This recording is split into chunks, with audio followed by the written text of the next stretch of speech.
Welcome back to Coaching Through the Bible. This week, the beginning of the book of Exodus, the book of Shemot. I know you're wondering, it's a little bit in the afternoon on Friday, and you don't yet have your dose of Coaching Through the Bible, and how can you go into the weekend? How can you go into your Shabbat without it? So one of the issues that I need to work on is procrastination, and that's something we'll get to at some point, but probably can spend a lot of time on. This week, the first part of Shemot, we're focusing on Moses, and on beginnings. We all know the famous maxim that all beginnings are difficult. And if you would look and do a Google search for that statement in English, you'll get all kinds of sources for it or generic sources for where that comes from. But the reality is that it begins actually as a source in the Midrash. It's a Midrashic text that comes up later on in the book of Exodus, around the time of the Jewish people, the people of Israel being at Har Sinai, the mountain of Sinai, right before the giving of the Torah, of the law to them. And it's there that God says that if you accept it, so then I will reward you, because I know that all beginnings are difficult. And so as much as I don't want to focus on that part of it, I'd like to bring it back into this week's reading and ask the following question. Why are all beginnings difficult? And even if it is true that all beginnings are difficult, is there anything that we can do to mitigate or reduce the difficulty of the beginnings? And our character for the week is Moses. And in particular, it's Moses at the end of the reading, not Moses at the beginning of the reading. And in particular there, the specificity is about the moment when Moses goes to Pharaoh and has his first meeting with the Pharaoh at the behest of God. And when you look at the text and you read those portions,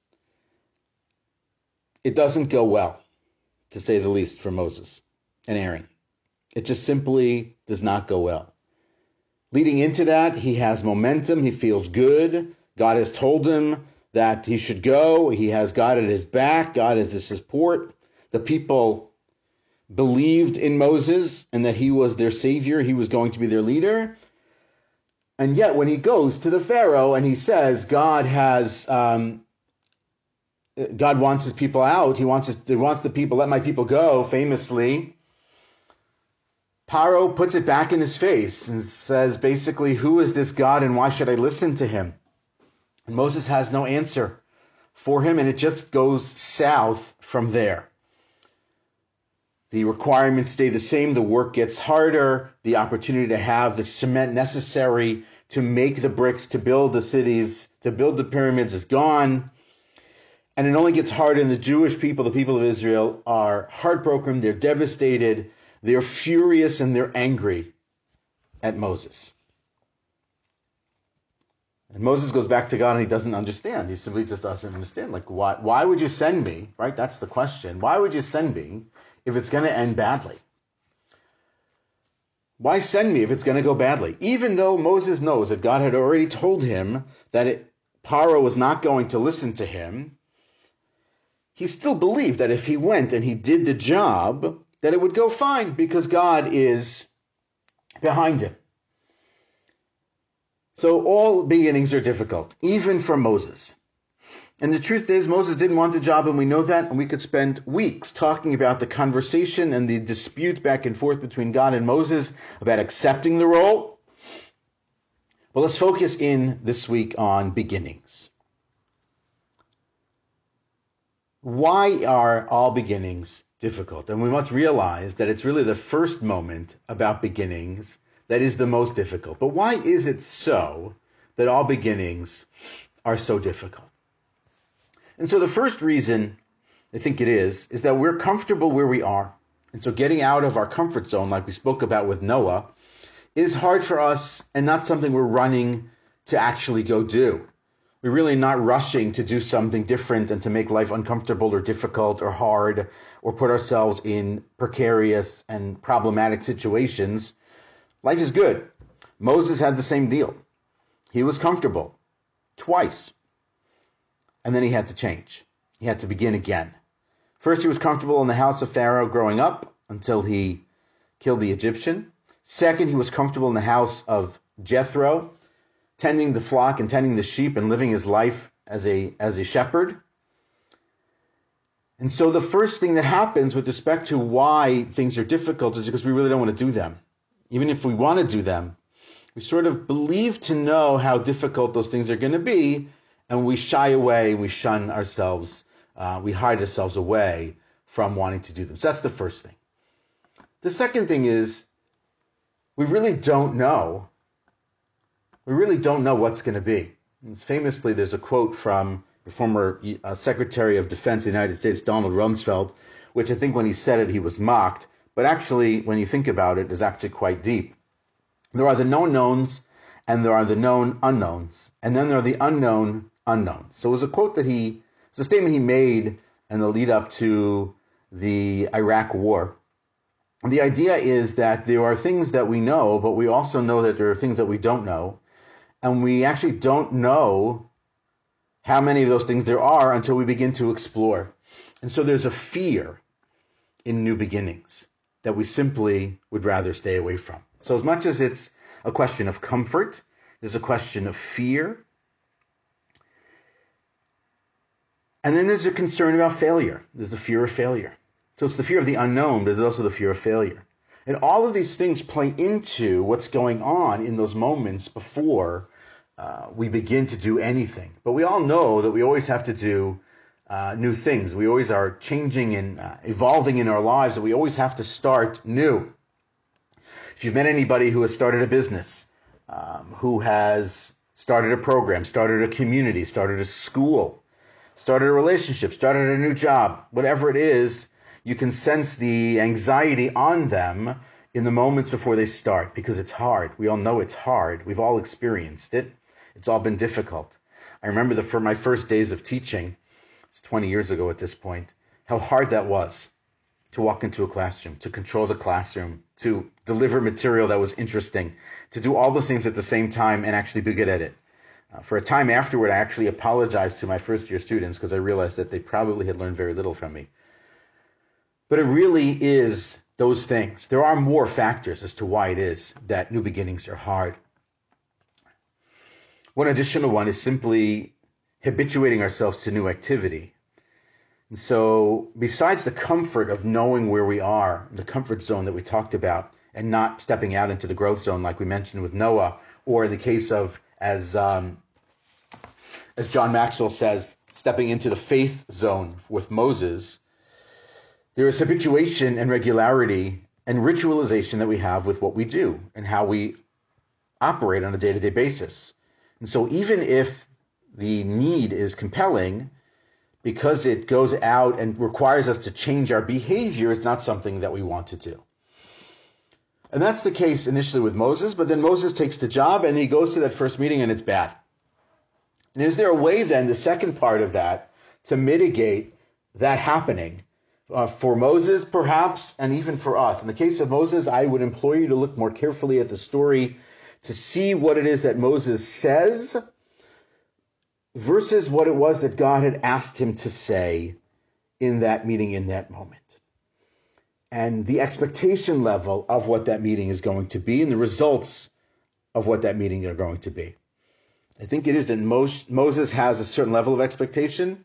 God has a different level of expectation. They're not the same. And so Moses is disappointed and he's frustrated at the end of this week's reading, going into next week's reading, until God really explains at a deeper point. And so how do we then mitigate or reduce the friction, the anxiety, the difficulty of new beginnings? And so one is the idea that psychology brings into this, which is accepting and noticing that this is a fact of life, that all beginnings are difficult. There's no way around it. Yes, there's something called beginner's luck, and sometimes we have that where the first time we step onto a golf course, we hit the ball straight, or we hit that first shot in basketball, even though we haven't played in, a long, long time. But beginner's luck is that. It's a fluke, it's luck, it's not something we can rely on. But if we are accepting of the fact that all beginnings are difficult, then we're one step closer to reducing the stress and the tension of the beginning. The second thing is to appreciate that we don't have to accomplish all of it in the first moment. We simply have to accomplish the first moment. And it doesn't mean writing the entire book today. It doesn't even mean writing the first chapter today. It simply means writing the first word today. That first word is the hardest part. That first moment is the hardest part. Stephen King is quoted as saying the scariest moment is always just before you start. Maybe he should read some of his books. After that, things can only get better. And that's probably true. In most situations, it's that first moment that's brutal and really hard. And after that, it does get easier. 1, because we've habituated. 2, because we've acknowledged that it exists. 3, because we're focused on one thing at a time and not on the bigger things or everything. So the first thing, again, is to notice that it's there. The second thing is to notice and appreciate that we don't have to accomplish everything at the same time. Third, we have to appreciate the idea that this is an opportunity for growth. And so we have this opportunity, we have this situation before us because we are given the gift of an opportunity to become better, to become bigger. And so when we begin to think that way, that we can go into it that way, we think better, we're more calm, we're more relaxed, the anxiety and the stress is reduced. Some actually go about beginnings as adventures, and this is the beginning of a new and exciting adventure. And instead of being anxious about it, they flip over the anxiety and the stress and turn it into excitement. That is a practice that we can implement. Going about situations where initially and for a long time we were anxious and we felt stressed about them. And instead of saying that I'm anxious or I'm stressed, to say, you know what, I'm excited about this moment. I'm excited about what's about to happen.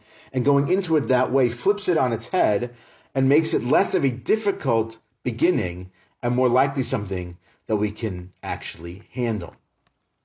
These are all basic steps for it. But an additional one that I'd like to add is something that I did mention some time ago in one of the earlier episodes, is making the business case.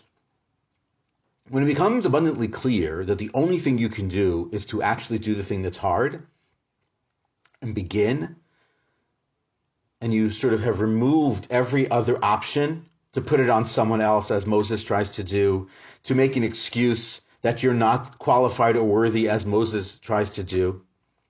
But when you accept it upon yourself, you set the business case that what you're about to do is monumental and great and important and valuable for X and Y and Z and A and B and C.